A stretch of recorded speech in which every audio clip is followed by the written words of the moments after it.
Galera, tudo bem com vocês? Eu sou o Elian, bem-vindo ao Camisa 5 e hoje nós estamos para falar aqui do Brasil e Japão, a vitória de 2-1 do Brasil, né? Vou falar aqui sobre estatísticas, sobre os jogadores, sobre os lances aqui e a minha opinião. O jogo começa, né, com a escalação, com Danilo, com a escalação que a gente já tá acostumada, né?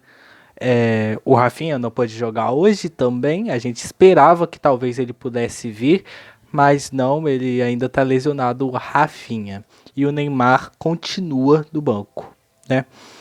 Mas aí o jogo começa, a gente já viu uma pressão alta do Japão, mas o Brasil superando às vezes essa marcação, criando alguns lances não tão perigosos, mas são algumas chances, até que não aconteceu muito, né?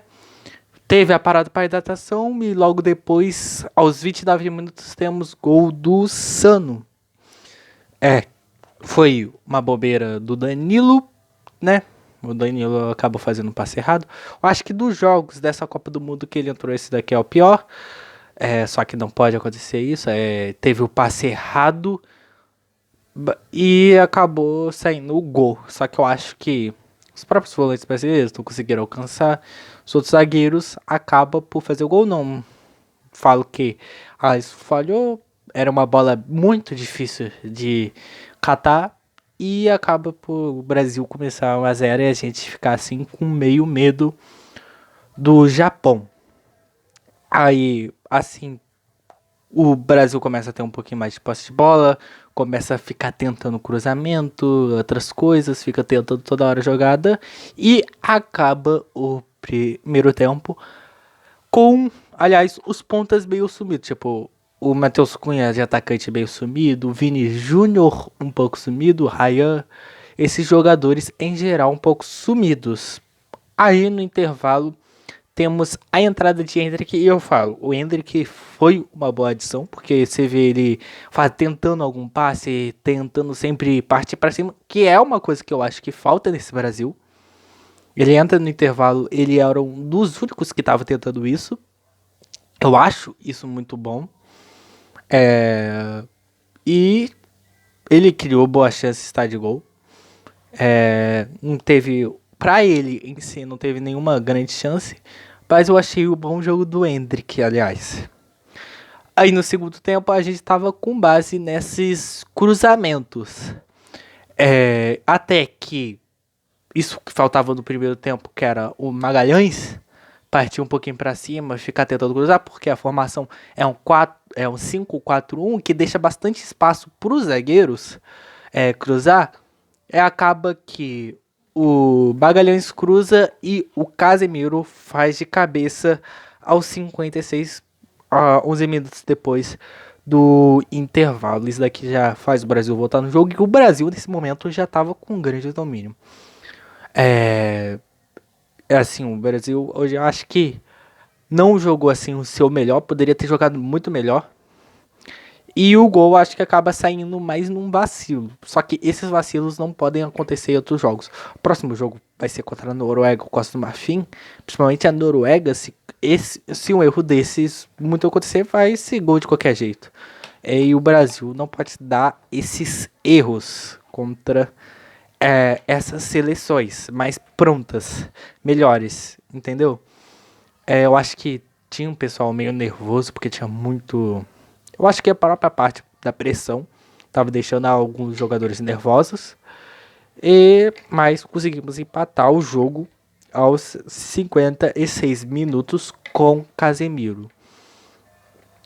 Aí o jogo, eu falo totalmente do Brasil, eu acho que só deve ter no máximo, no segundo tempo, uma ou duas finalizações do Japão, porque teve muito pouco do Japão no segundo tempo.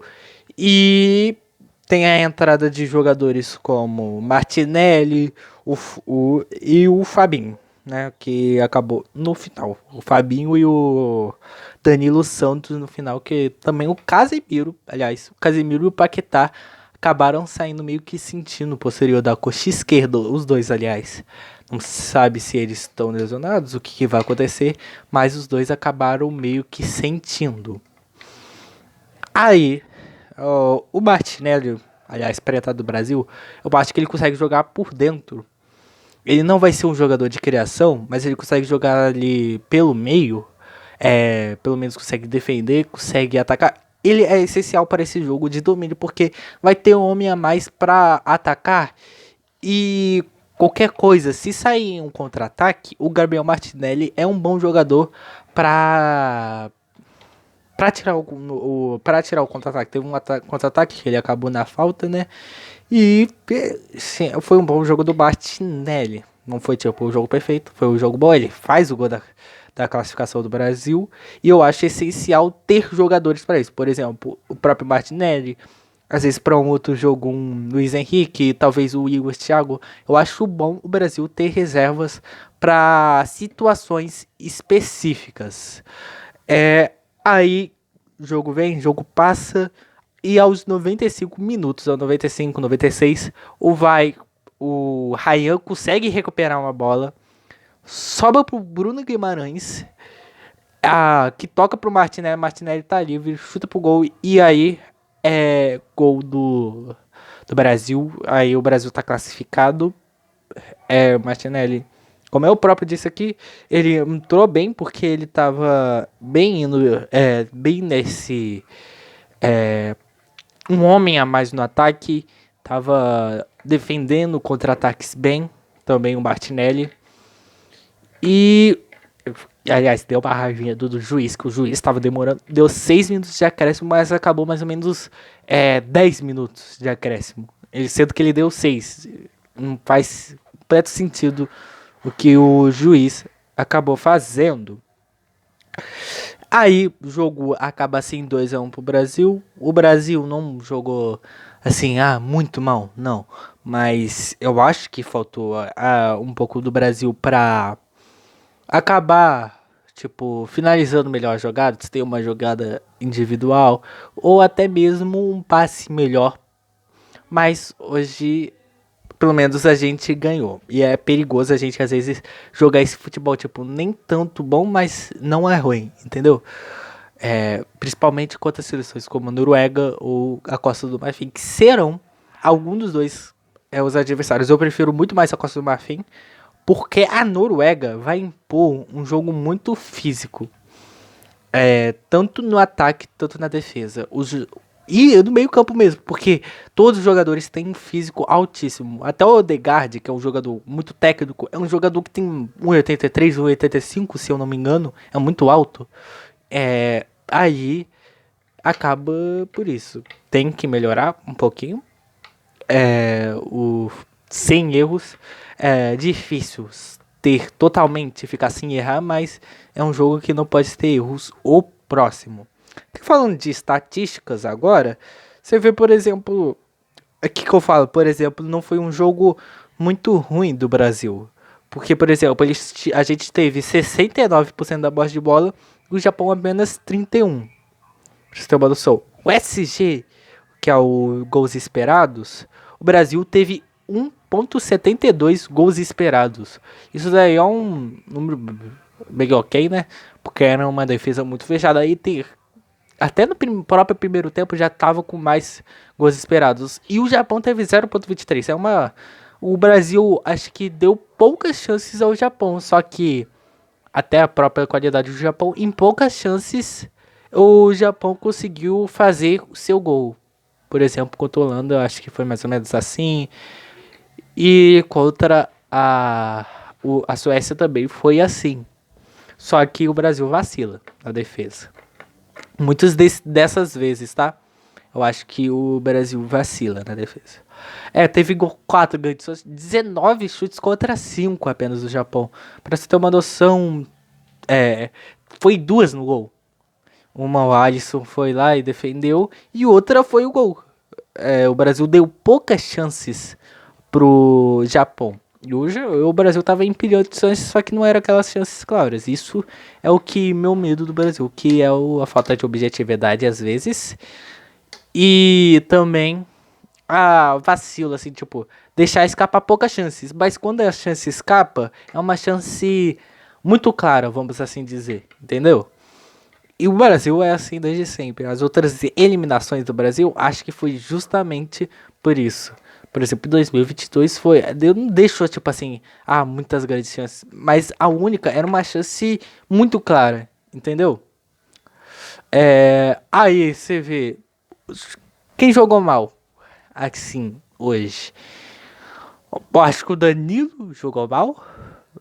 Poderia ter sido melhor. O Paquetá jogou mais ou menos. Matheus Cunha jogou mal também. E é isso. Mas teve o jogo. Acho que a linha defensiva foi bem. Não, tomou o gol, mas eu acho que não errou depois nenhuma vez praticamente. Danilo Santos também foi um bom, porque ele também estava subindo bastante.